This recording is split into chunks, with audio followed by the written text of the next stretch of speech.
Join us for tea.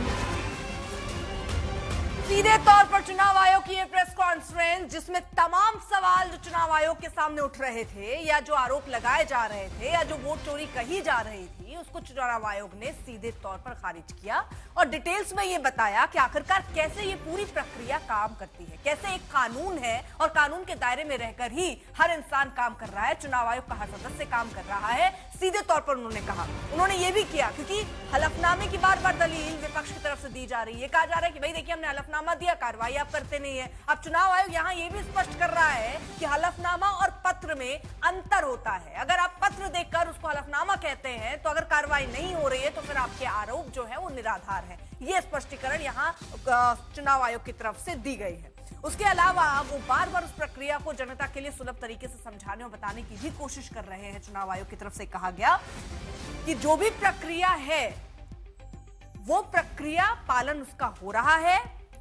मतदाता सूची में अगर कोई त्रुटि है तो उस त्रुटि को दूर करने के लिए 1 सितंबर तक का वक्त है और उसके लिए उस हिसाब से काम होगा। अब एक चीज, राहुल गांधी बकायदा ये आरोप लगा रहे थे, ये कह रहे थे कि कितने लोगों के देखिए नाम कट गए। वो ये कह रहे थे कि देखिए यहाँ जो लोग हैं वो मृत लोगों को, उन्होंने अभी आपने एक वीडियो देखा होगा जिसमें वो कह रहे हैं कि ये सौभाग्य मिला कि मैं मृत लोगों के साथ यहाँ चाय पी पा रहा हूं। उस पर भी चुनाव आयोग ने जवाब दिया है। लेकिन जरा सुनिए कि चुनाव आयोग ने और क्या क्या महत्वपूर्ण बातें कही, उसके बाद बताऊंगी आगे। अगर कोई सोचता है कि एक पीपीटी देकर, जो कि चुनाव आयोग के आंकड़े नहीं हैं, चुनाव आयोग ने मतदाता सूची जरूर दी है,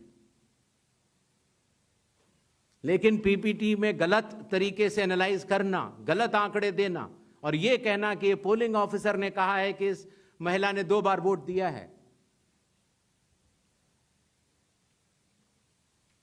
इतने संगीन विषयों पर बिना हलफनामे के चुनाव आयोग को काम नहीं करना चाहिए। यह संविधान और कानून दोनों से विरुद्ध में होगा। और यह भी मैं आपको बतलाना चाहता हूं कि यह सवाल जो आया था ट्रस्ट, मैंने आपको पहले भी कहा था कि जहां तक मतदाताओं की बात है, हिंदुस्तान में 60% से ज्यादा वोटिंग होती है। जो दुनिया के बड़े बड़े जनतंत्र जिसके लिए सोच सकते हैं, दुनिया का सबसे बड़ा जनतंत्र है भारत। दुनिया का सबसे बड़ी मतदाता सूची हमारे पास है, लगभग 90 करोड़ से 100 करोड़ के बीच में। सबसे बड़ी मतदाता सूची, सबसे बड़े चुनाव कर्मियों की फौज, सबसे ज्यादा मतदान करने वाले लोगों की संख्या, और इन सब के समक्ष, सारे मीडिया के समक्ष ये कहना कि अगर मतदाता सूची में आपका नाम एक बार और है तो आपने 2 बार मतदान किया होगा और कानूनी अपराध किया होगा, और मेरे सारे मतदाताओं को अपराधी बनाना और चुनाव आयोग शांत रहे, संभव नहीं। हलफनामा देना होगा या देश से माफी मांगनी होगी। हमने कुछ दिन पहले देखा कि कई मतदाताओं की फोटो उनकी अनुमति के बिना मीडिया के समक्ष रखी गई, उनके ऊपर आरोप लगाए गए, उनका इस्तेमाल किया गया। क्या अपनी माताओं, बहुओं, बेटियों सहित किसी भी मतदाता की सीसीटीवी वीडियो चुनाव आयोग को साझा करनी चाहिए क्या? मतदाता सूची में जिसका नाम होता है वही अपने प्रत्याशी को चयनित करने के लिए वोट डालता है। लोकसभा के चुनाव की प्रक्रिया में 1 करोड़ से भी अधिक कर्मचारी, 10 लाख से भी अधिक बूथ लेवल एजेंट्स, 20 लाख से भी अधिक प्रत्याशियों के पोलिंग एजेंट्स चुनाव के लिए कार्य करते हैं।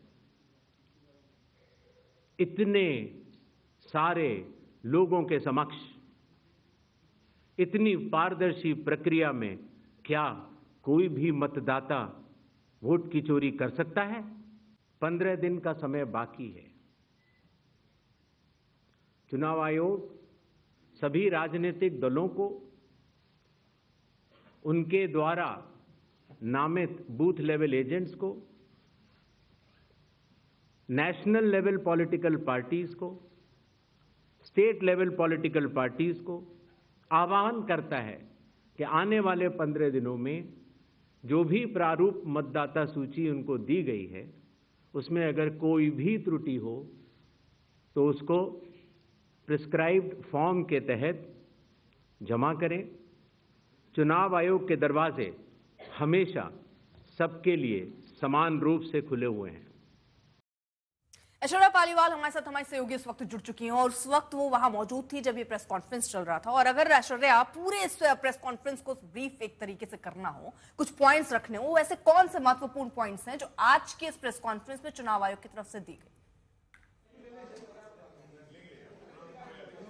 देखिए अर्पिता, सबसे पहले तो चुनाव आयोग ने ये स्पष्ट कर दिया कि अगर आप हिंदुस्तान के वोटर हैं तो आपको डरने की जरूरत नहीं है। उन्होंने ये भी कहा कि जिस तरीके से सुप्रीम कोर्ट के एक के बाद एक ऑर्डर आए हैं, सुप्रीम कोर्ट खुद ही इस चीज को रोकता है कि आप मशीन रीडेबल जो डेटा है उसको दे सकें। उसका कारण ये है कि अर्पिता, मानिए आप किसी वोट बूथ में जाती हैं, अगर ये जो आपका डेटा है कि आप कितने बजे गई हैं, आपकी फोटो के साथ अगर वो किसी पॉलिटिकल पार्टी को मिल जाता है तो चांसेस है कि वहां से डेटा लीक हो सकता है। और लीक होने के बाद हो सकता है कि अगली बार जब आप बूथ पर जाएं तो आपके नाम के आगे किसी और की फोटो लगी हो। तो कहीं इस तरीके की चीजें ना हो। 2019 के अंदर इस तरीके का सुप्रीम कोर्ट का एक ऑर्डर आया था। कहीं ना कहीं उन्होंने एक बात और स्पष्ट करी कि आप पीपीटी दिखा रहे हैं, जो कि उन्होंने एक कटाक्ष किया राहुल गांधी के ऊपर। तो उनका कहना था कि आपको हलफनामा देना पड़ेगा, क्योंकि अगर हम लगभग 1 लाख वोटरों को नोटिस देते हैं, उन सबको डीएम के ऑफिस बुलाते हैं, तो वो भी तो हमसे पलट के पूछ सकते हैं कि वो जो डेटा है वो आपके पास आखिरकार आया कहां से। तो बहुत सारे सवाल इस समय उठाए गए थे। उन ज्यादातर सवालों का जो रिस्पॉन्स है वो सीईसी ज्ञानेश कुमार ने दिया। कहीं ना कहीं उन्होंने ये भी बात बोलने की कोशिश की कि हम आपको रोज, और ये बात सच है कि इलेक्शन कमीशन से रोज लगभग शाम को डेटा आता है कि क्लेम्स एंड ऑब्जेक्शंस बहुत सारे लोगों ने दिया है, लगभग 17,000 लोग अभी तक दे चुके हैं। लेकिन किसी भी पॉलिटिकल पार्टी का, चाहे वो सत्ता पक्ष हो चाहे वो विपक्ष हो, एक भी क्लेम एंड ऑब्जेक्शन अभी तक आया नहीं है। उनकी जो डेडलाइन है वो 1 सितंबर है।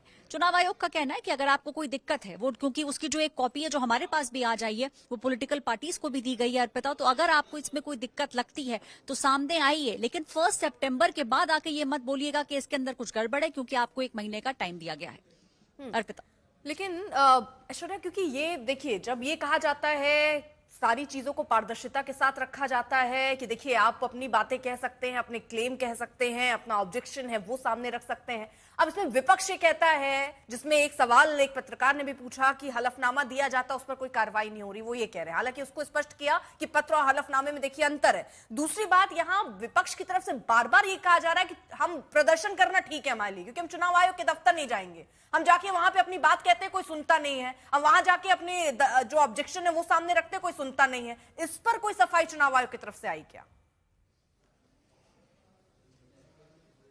नहीं, इसके ऊपर कोई सफाई नहीं है। चुनाव आयोग ने फिर से यही बात बोली कि जब हम आप लोगों को बताते हैं कि इस तारीख से इस तारीख के अंदर रोल रिवीजन होगा, उसके बाद हम समय भी देते हैं, वोटर्स को भी समय देते हैं और पॉलिटिकल पार्टीज को भी समय देते हैं। और जो वहां पे बूथ लेवल ऑफिसर्स होते हैं, बीएलओस, वो होते हैं चुनाव आयोग की तरफ से। जो बीएलएस होते हैं वो एजेंट्स पॉलिटिकल पार्टीज लगाती हैं। तो एजेंट्स के पास भी पूरी एक कॉपी जो है ड्राफ्ट रोल की दी जाती है। तो कहीं ना कहीं क्या आपके बीएलएस आपको ये बता रहे हैं कि जो जमीनी जो हकीकत है क्या वो वास्तविकता में वही है? क्योंकि बीएलए ज्यादातर वहीं के लोग होते हैं, तो क्या वो भी ऑब्जेक्शन उठा रहे हैं? अगर वो ऑब्जेक्शन उठा रहे हैं तो एज पॉलिटिकल पार्टी आप ऑब्जेक्शन क्यों नहीं उठा रहे? देखिए अर्पिता, इसमें मजेदार बात ये थी कि आपने देखा किस तरीके से पीपीटी की गई थी राहुल गांधी द्वारा, एक प्रेजेंटेशन भारतीय जनता पार्टी द्वारा भी की गई थी।